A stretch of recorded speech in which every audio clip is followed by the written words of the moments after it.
Hello, അങ്ങനെ കാത്തിരിപ്പിനൊടുവിൽ detective Ujjwalan എന്ന ചിത്രത്തിൻ്റെ ഫസ്റ്റ് ഹാഫ് റെസ്പോൺസൊക്കെ ഇപ്പോൾ ആരാധകർക്ക് മുന്നിൽ പുറത്തുവന്നുകൊണ്ടിരിക്കുകയാണ്. ആ ഒരു അപ്ഡേഷനാണ് ഇന്നൊരു വീഡിയോ ഭാഗത്ത്. വീഡിയോയിലേക്ക് മുൻപേ വീഡിയോ ലൈക്ക് ചെയ്യുക, ചാനൽ സബ്സ്ക്രൈബ് ചെയ്യാൻ വേണ്ടി ശ്രമിക്കുക.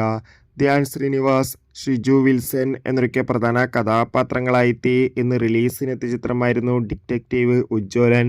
എല്ലാ സിനിമാ പ്രേമികളും ഒരേപോലെയായിരുന്നു ഡിറ്റക്റ്റീവ് ഉജ്ജ്വലൻ എന്ന ചിത്രത്തിൻ്റെ റിലീസിനായി കാത്തിരുന്നത്. ഫൈനലി ചിത്രത്തിൻ്റെ ആദ്യ ഷോ ഇപ്പോൾ കേരളത്തിലെ വിവിധ തിയേറ്ററുകളിൽ ആരംഭിച്ച് ചിത്രത്തിൻ്റെ ഫസ്റ്റ് ഹാഫ് റെസ്പോൺസൊക്കെ പുറത്തുവന്നിരിക്കുകയാണ്. ചിത്രത്തിൻ്റെ ഫസ്റ്റ് ഹാഫ് റെസ്പോൺസിന് അത്യാവശ്യം മികച്ചൊരു പോസിറ്റീവ് റെസ്പോൺസാണ് ലഭിച്ചിട്ടുള്ളത്. ചിത്രം ഒരു കോമഡി ഇൻവെസ്റ്റിഗേഷൻ ത്രില്ലറാണെന്നും ചിത്രത്തിൽ ധ്യാൻ ശ്രീനിവാസിൻ്റെ ഒരു വെറൈറ്റി അഭിനയം തന്നെ കാണാൻ വേണ്ടി സാധിക്കുന്നുണ്ടെന്ന് റിപ്പോർട്ടുകൾ സൂചിപ്പിക്കുകയാണ്. കാത്തിരിക്കാം കൂടുതൽ റെസ്പോൺസിനായി. ഡിറ്റക്റ്റീവ് ഉജ്ജ്വലൻ എന്ന ചിത്രം കാണുന്നവരുടെ അഭിപ്രായം കമൻറ്റ് ചെയ്യുക. ബൈ.